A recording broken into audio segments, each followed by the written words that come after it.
following is a flash flood warning from the National Weather Service for the following county: Walworth, Wisconsin.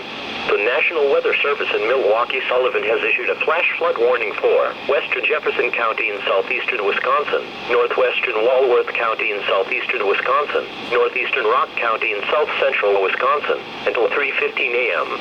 At 12:12 a.m., Doppler radar indicated thunderstorms producing heavy rain across the warned area. Flash flooding is expected to begin shortly. Some locations that will experience flooding include Whitewater, Fort Atkinson, Jefferson, Lake Mills, Johnson Creek, Lake Ripley, Lake Koshkonong, Milford, Hebron, and Busseyville. Additional rainfall amounts of 1 to 2 inches are possible in the warned area.